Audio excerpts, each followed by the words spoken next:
The 7 suspended officers are to answer to queries on how the youth fund wired over 10 million shillings to 4 youth groups, transactions red flagged in an internal audit for the 2016-2017 financial year.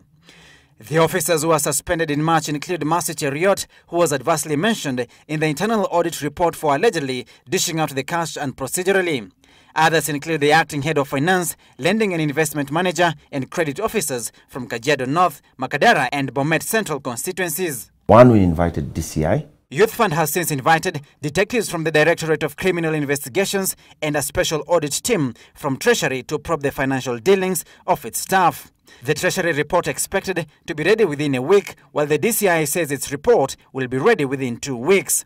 Youth Fund Board Chair Ronnie Osumba promising to crack the whip on whoever is found to have orchestrated theft of the funds. The final position is going to be clear. If you are culpable and or complicit, we will jail you.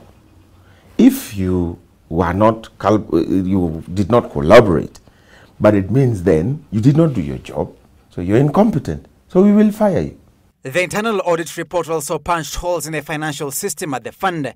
The audit report indicating suppliers' accounts that had multiple ledgers, meaning multiple vendors for posting payments made. Likewise, there were instances of double payments for the same services offered. The internal audit team stating millions of shillings were lost in double payment, but some suppliers who were paid twice have either partially or fully returned the money. Nonetheless, 789,000 shillings was lost in the case of double payments. We also held the head of finance, acting head of finance then, and head of credit responsible because it was their duty to make sure that processes are followed and that loopholes are sealed. The youth group suspected of colluding with the youth fund staff to defraud the fund include Dunami Self-Help Group, which allegedly received 6.02 million shillings. Oxano Youth Group in Kajiado North constituency was allegedly paid 4.07 million shillings, while Abengecho Self-Help Group from Kasarani constituency was unprocedurally loaned 2.5 million shillings. Koroba Planners Group from Bomet Central constituency, according to the audit report, received 665,000 shillings irregularly. As the fund awaits the probe report on the scam, it has instituted a reshuffle of staff at the finance and credit departments.